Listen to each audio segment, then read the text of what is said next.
21. Salvation by slavery.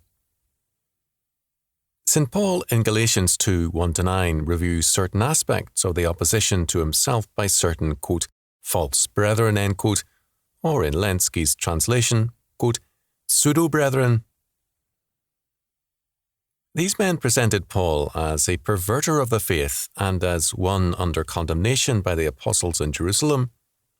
They were thus deliberately falsifying the decisions of the Council of Jerusalem, Acts 15, whereby Paul stood approved. These opponents of St. Paul are commonly called Judaizers and Pharisees within the church. Much more was at stake than these names imply.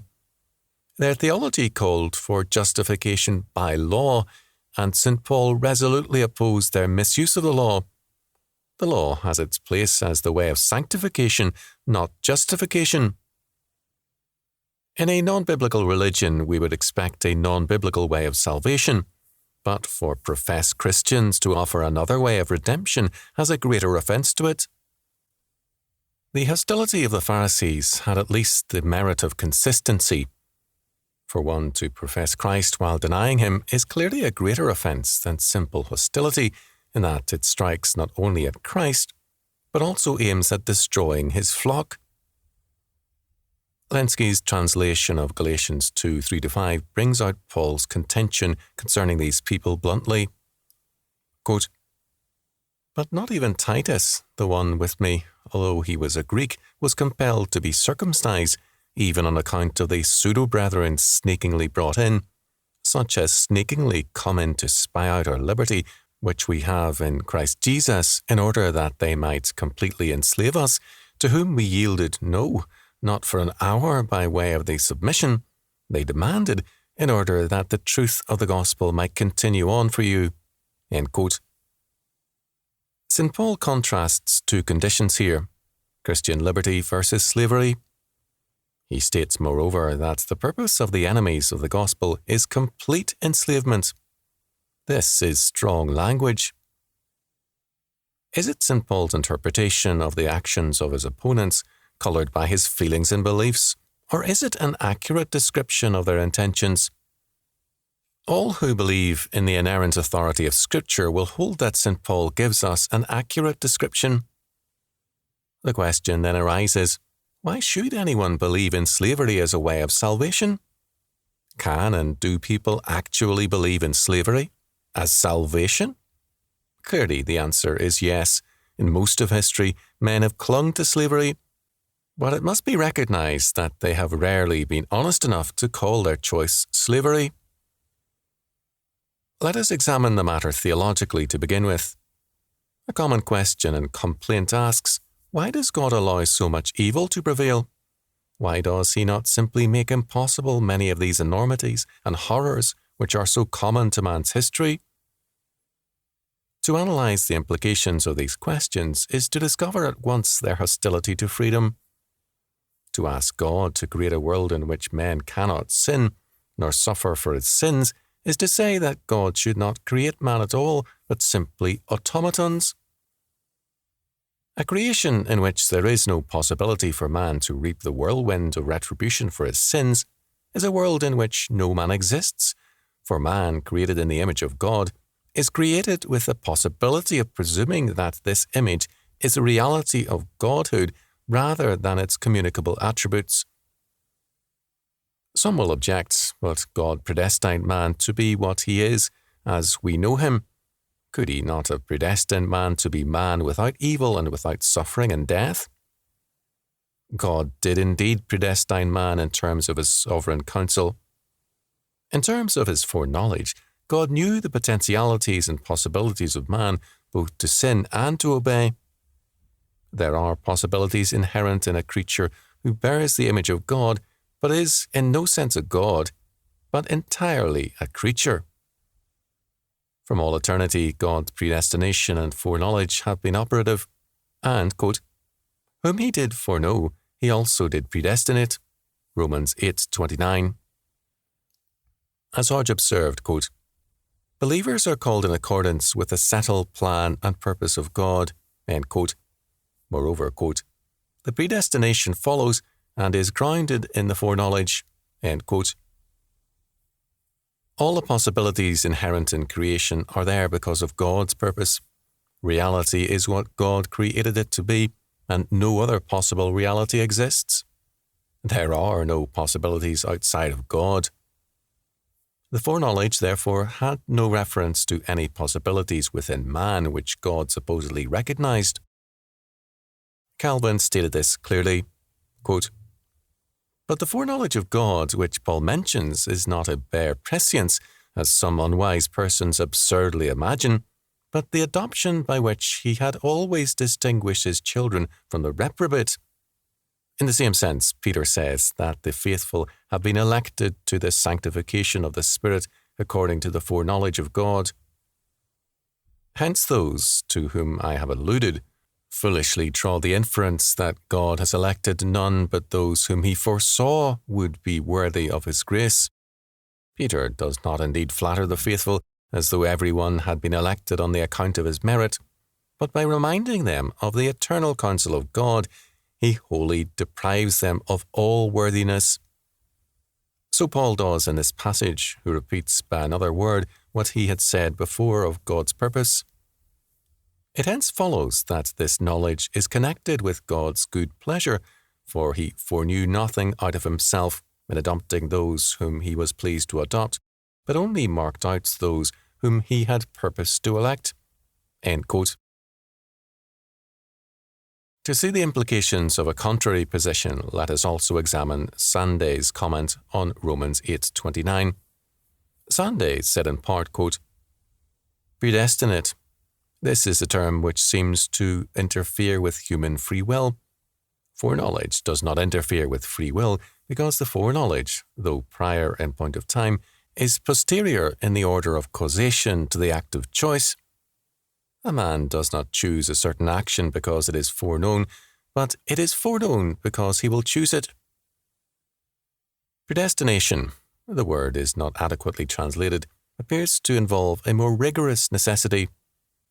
All we can say is that it must not be interpreted in any sense that excludes free will.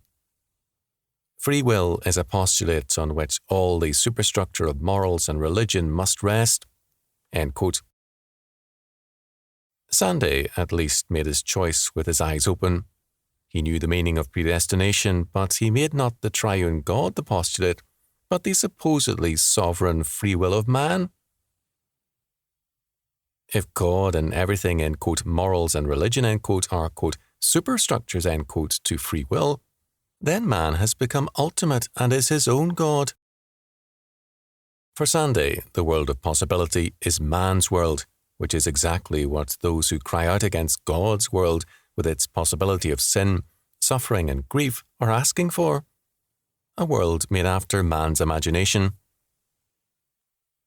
For the Orthodox Christian, the only possibilities open to man are created and foreordained possibilities, nothing more. Man's freedom is a secondary and creaturely freedom, never the freedom of ultimacy and sovereignty. Ultimately, the world of possibilities rests entirely on God's good pleasure. In terms of God-given presuppositions, we can interpret and understand the implications of things and their coherency and direction. But in their origin, they rest on God's good pleasure entirely. Here we come to an amazing irony. Those who resent God's sovereignty and find his world of possibilities, with its evil and suffering, untenable in terms of their hopes, are to all practical intent claiming to be their own God. They want a world made in the image of man's imagination. This means also insisting on man's ultimate freedom to be his own God and to establish his own universe of possibilities in terms of his own will. From such a world, these men would exclude sin, suffering, and death. The only possibilities must be good ones. Man cannot, however, become a god merely because he insists on playing God. In no way can he ever become a god. He is and always will be a creature. His attempt to play God is sin, Genesis 3:5, and sin is slavery. Not surprisingly, the sinner's idea of salvation looks very much like slavery, because it is slavery. In seeking to be his own God, he is not only denying the true God, but also falling into slavery to sin and death. This, quote, spirit of bondage, end quote, of slavery, Romans 8:15, is then manifested in all his life and thought. The sinner believes in slavery, although he may call it by other names. One socialist from a communist state expressed his belief in slavery with rare candor to Tyermand. Quote, "I do not want freedom," a visitor from Eastern Europe told me in Paris. "I'm afraid of it. I feel old and tired. Freedom means choice, the possibility of estimating and the necessity to select. It also means constant effort in judging and evaluating life's ways, attitudes, and stands. It opens the perennial question, who am I and where go I? Which can be answered in so many ways that it gives me a headache. In communist Eastern Europe, I'm perfectly aware of who I am and what I can or cannot do, which is the perimeter of my functions and desires.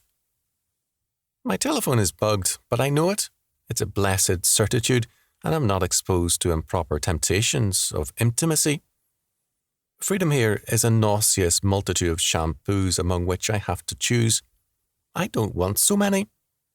I want one under government control, very difficult to find and obtain.